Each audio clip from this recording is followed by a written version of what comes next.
Hello and welcome to Let Me Talk to My Customer. I am your host, Chad Counts, along with my co-host, Richard Tyler. Rich, how are you doing today? I'm doing great, Chad. How are you? Doing well, just making sure we are muted on the stream. Okay, we are good to go. Excellent. Well, we are off to a really good start in April already. March was a fantastic month, and April hasn't really slowed down. Everything's been rocking along. Everything's looking good.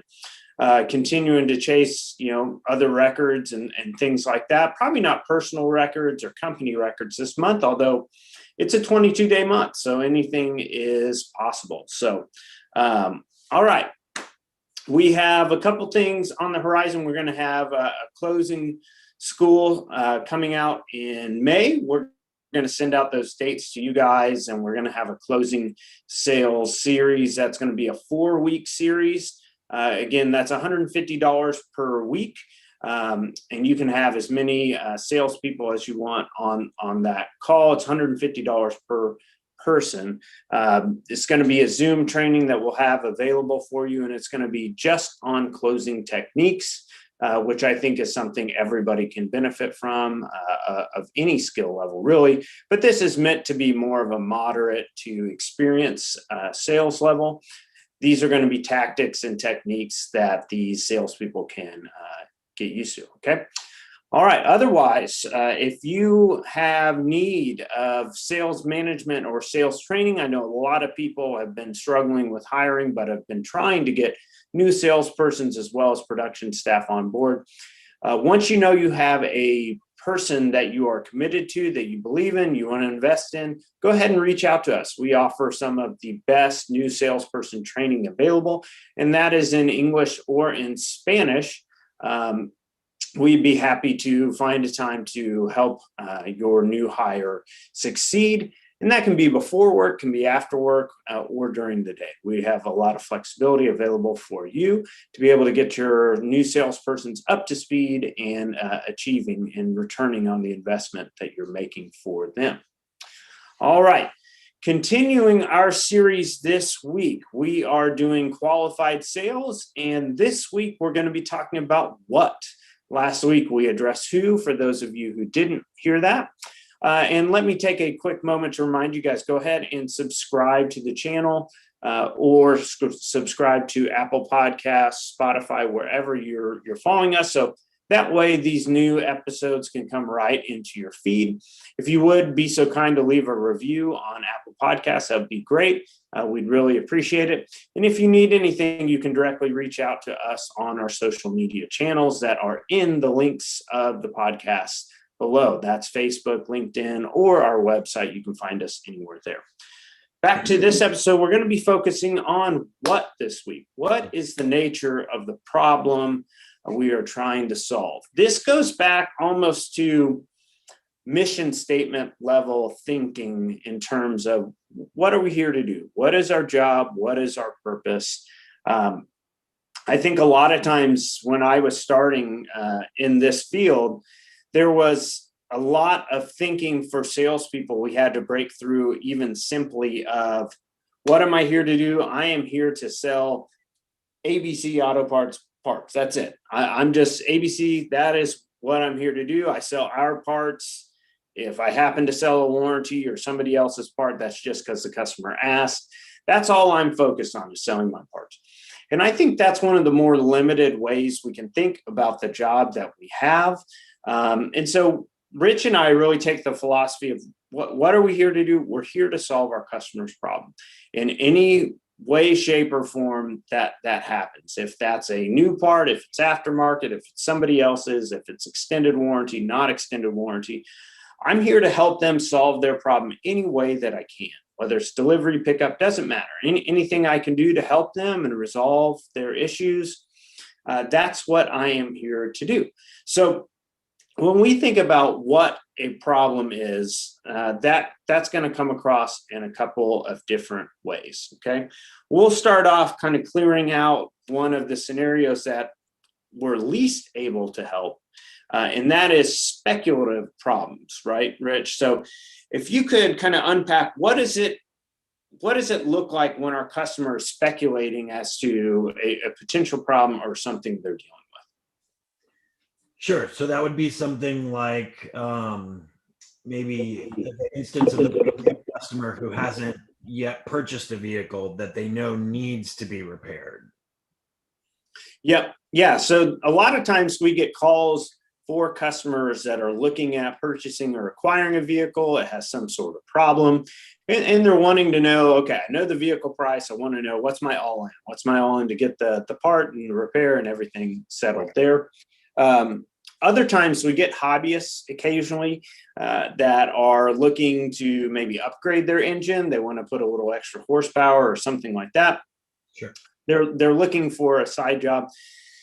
So why is it helpful for us while we're qualifying sales as a technique? Why is it helpful for us to identify when we're dealing with a speculative scenario? I think probably because that's one where we may not necessarily need to invest a lot of attention. I'm thinking it's on the ranking of how urgent or how important those opportunities are. I think those are probably some of the less important ones. Yeah, so those are going to be ones we can be more direct and we want to be more efficient with. We talk about this all the time. One of the main things we want to avoid is we're using killer technique, we're doing great, and all of a sudden we come to the end of the call and this was never going to happen. They don't even have custody of this. There's no way they're putting money down on this today. Different things like that. And so if we can spot these out, we might do a little bit more digging. Have you already purchased this car? Oh, you're just spotlighting. Okay, what was the budget you had in mind? All right. I think if you went ahead and got that car, we could do it for that amount. Go ahead and give me a call back. When are you looking to? You can fast track and get to the price, get to what they're looking for much faster, and that way you can move on to calls that are going to be more immediate, going to be probably more important. Okay, so for the rest of this episode, we're going to split what the problem is into two different categories, and that's going to be our wholesale customers and our personal customers, our private customers. Okay. And part of the reason is we have different motivations or we have different problems we're trying to solve depending on whether it's a wholesale or a personal customer. Rich, can you kind of unpack what's the main difference in the problems between the problems we're trying to solve for a wholesale customer compared to a consumer retail customer? Okay. With the wholesale customer, really what we're trying to do is we're trying to help them sell a job most times. Yeah. With the retail customer, we may be solving a problem that's a little bit more immediate, I'm thinking. Yeah, so with retail, it's more direct. We're trying to help, and sometimes it's more involved, and we're going to unpack that. But we're trying to get there. Theirs is more direct. Let's get your car back on the road. Let's get it repaired. Let's get you fixed up. Okay. I think one of the bigger mistakes that salespeople make is taking a retail approach with wholesale customers. Okay. Wholesale customers, it's a little counterintuitive, but our top priority is to help that customer get to the job. Okay. I want them to get the job and I want them to make money. If I'm a salesperson and I recognize that I can help this person land this job, they're so far away, they're X dollars away from the vehicle being totaled and losing that job. Okay, how can we package some parts together to stay under that total amount from the insurance company? Or if it's a general repair facility, what kind of budget are they under? Is there a certain way? Maybe this is a customer that they're more open. They're very price sensitive. They're more open to going to a higher mileage unit so that we can, keep their vehicle back on the road. They need something to meet the budget to land this job. It's a good buddy. They got to take care of them, whatever the case may be. Parts are still the medium of what we use to solve these problems, but the meaning or significance to retail and to wholesale is different. And so we want to take those into account, and our process should reflect the realities of those two situations. So when we're talking about what the problem is on a wholesale customer, we're going to be looking through time frame. Have they talked to their customer? Do they have any expectations? Is the vehicle already there?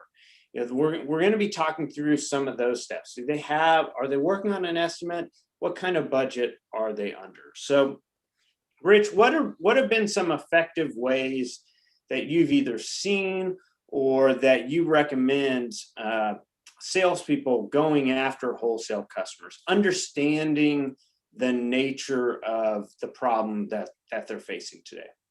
Sure.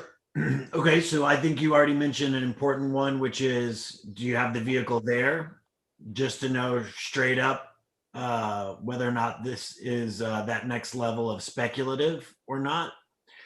Yeah, that's the biggest dictator of urgency, right? Is the vehicle there or not?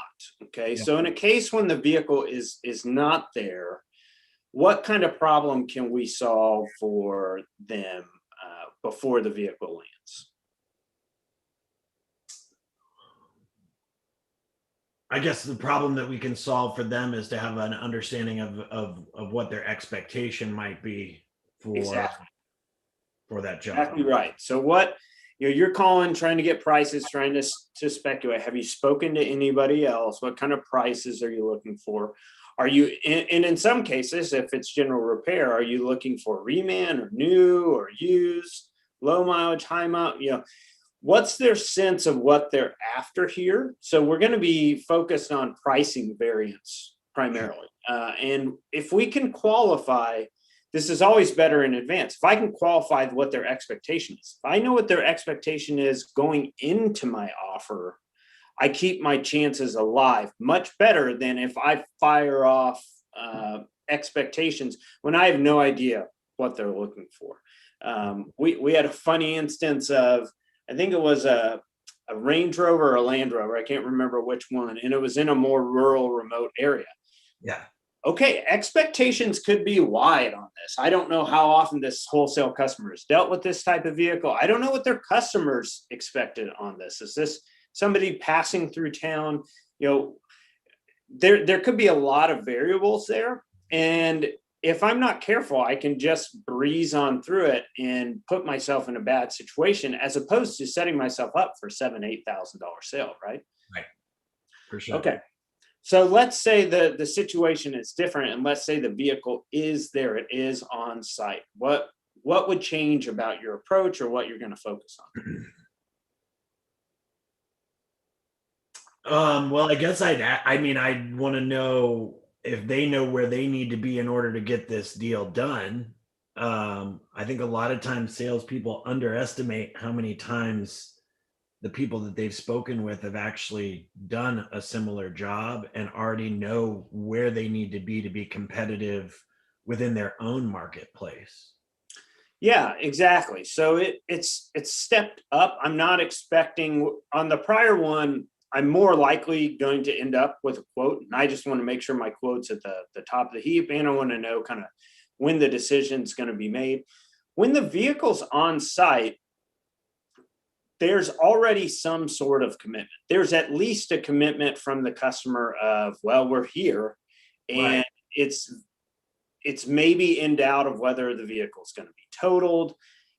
I think it's less likely, right, that the consumer is going to tow their vehicle. They'd have to really just be floored or unhappy to not do that. So in that case, we're really talking about, okay, a decision. I feel like a decision's pretty much already made, right? You're the guy. You're going to take care of this deal 80-90% of the time. So when do you need this, and where do you need to be at to seal this? Where do I need to be at to get this order? Right. Okay. What's your expectations coming in? Maybe it's a time frame issue. Maybe it's a warranty expectation. Maybe it's a mileage or condition expectation. I want to figure out what is the main variable that's going to be the deciding point for them on who they're going to go with. Okay. Mm-hmm. So that gets a little more broad, but it's go time in terms of decision. And I want to feel very confident that they're going to choose me before we're done talking, if not get the deal outright altogether. Okay. Hey, so if I can have it to you tomorrow with the 1-year parts and labor warranty, we have a deal. Okay, boom, it's on its way. So that sense of urgency changes, and we're really trying to tie down what is the deciding point. What are they after here? And that could be from the shop's end, or it could be from the customer's end, something the customer said, or on the shop side, just something they know what they're doing here. They already have I'm already looking for high mileage, or I'm already looking for this warranty. Just give me your best shot there. Yeah. Okay. So all right, and let's move to personal now. So for the retail customer, what are our main avenues? What are the main aspects of the problem we want to uncover for our retail customers?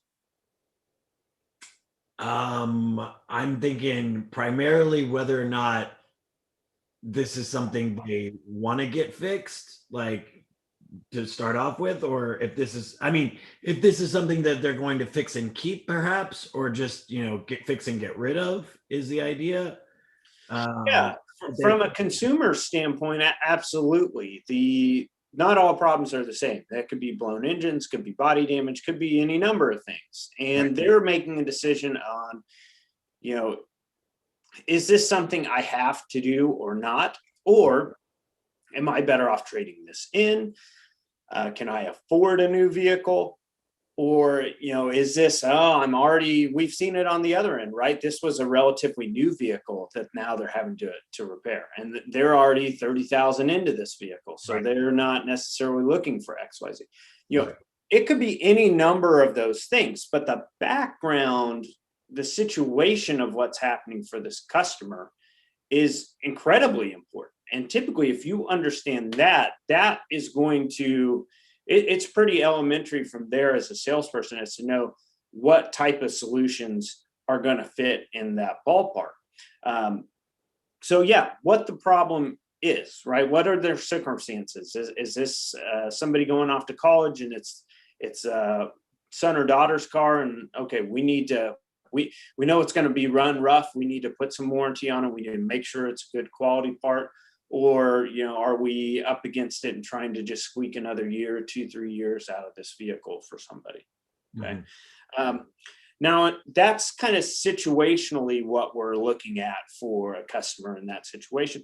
What about when it comes to parts themselves? How could we go after qualifying what types of problems they're facing on the parts side for consumers? Maybe just if they've been able to find anything, I suppose, depending on what kind of vehicle they have. I'm also thinking that maybe something like you mentioned, like the longevity of the part.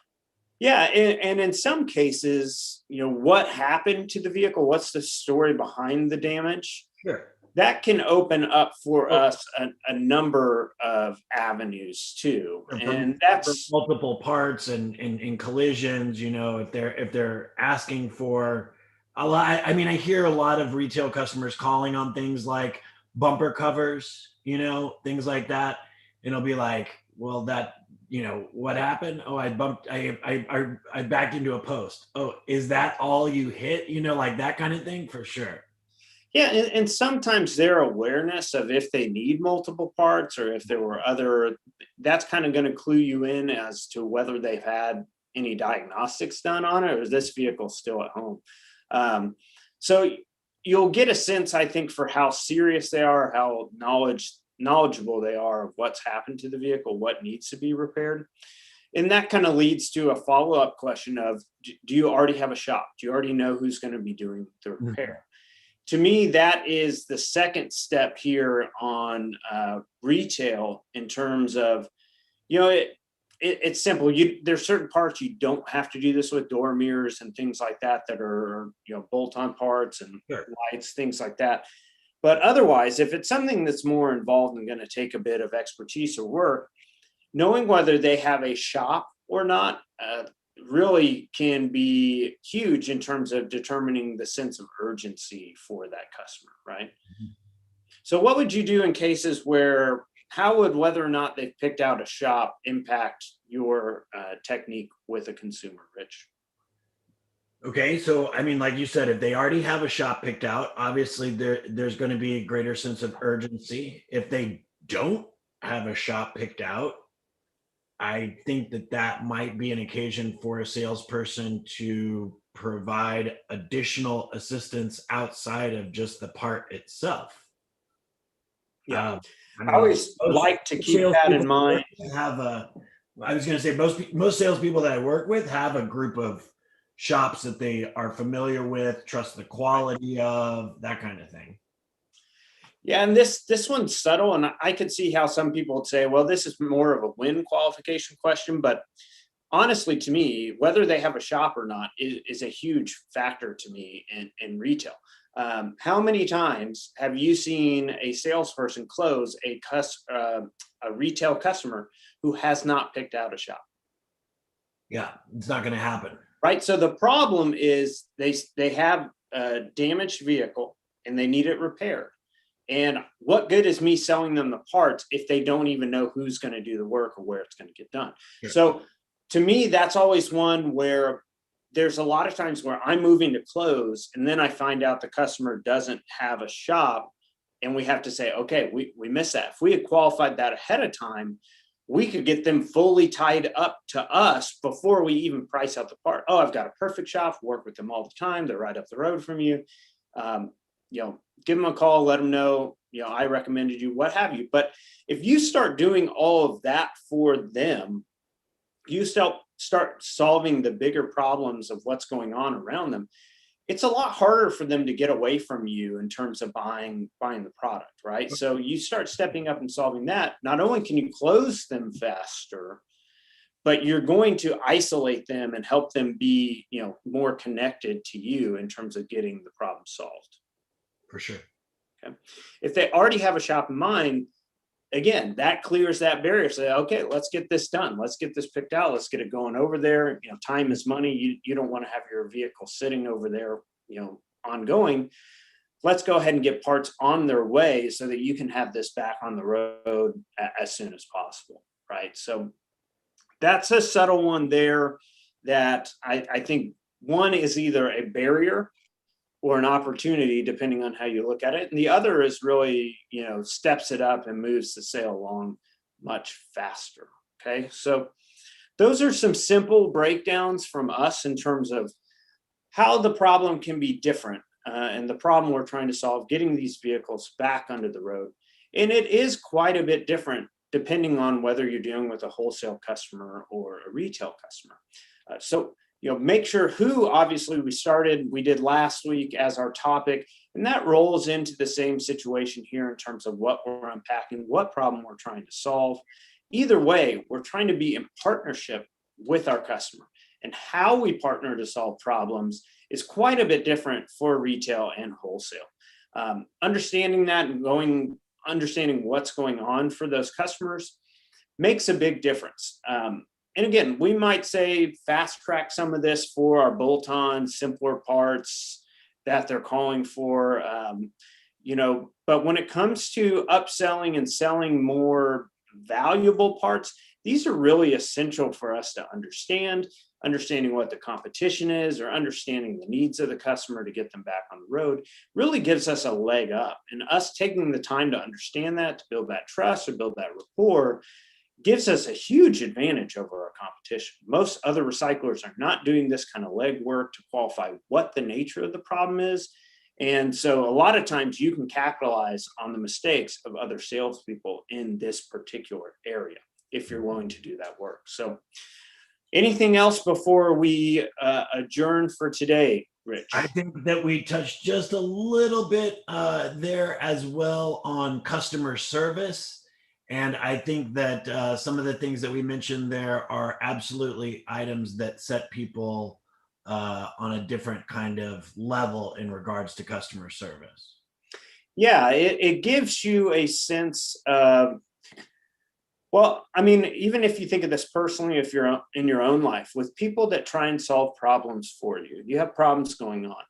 you're way more likely to take advice from somebody that has asked or understands the broader nature of your problem. If somebody comes in with a quick fix or a quick solution, just fires it off, it builds no trust. They might hit the mark, but if they don't, there's not going to be any sort of sense of hanging in there with that person.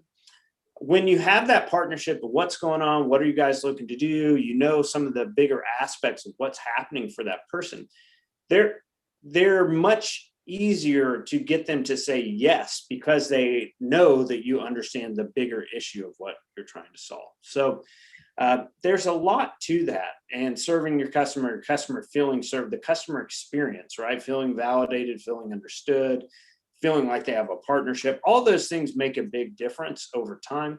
And we've talked about this before. This isn't just a transaction, you know, on your wholesale side. This is one of those factors that, to me, allows you to build a relationship. And hey, I like dealing with this guy. He knows I've got to make my 25, 30% markup on this part. I can say, hey, I need to be able to price this for 1,800. I need my cost to be 40. You know, you can have very direct, honest conversations because you built that trust. You know how they work. You know the nature of their business.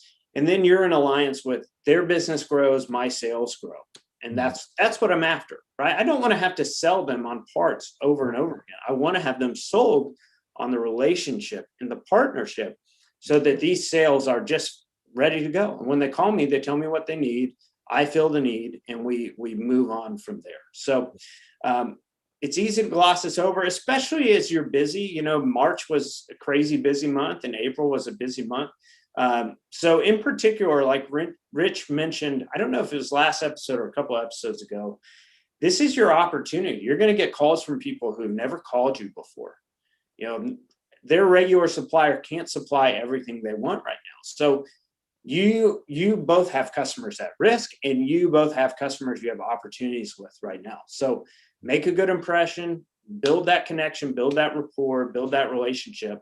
And know that it's not just for this month, it's not just for last month, but this is a chance ongoing to build something really great. All right, everybody. Well, hopefully your April is off to a great start. It's a good time of year to be selling, and hope you've enjoyed this episode. Again, reach out to us on any of our social media links that are below wherever you're finding this podcast, or YouTube on the live stream. You'll have access to our social media platforms on there. So hope to hear from you soon, and hope you guys have a great rest of the week.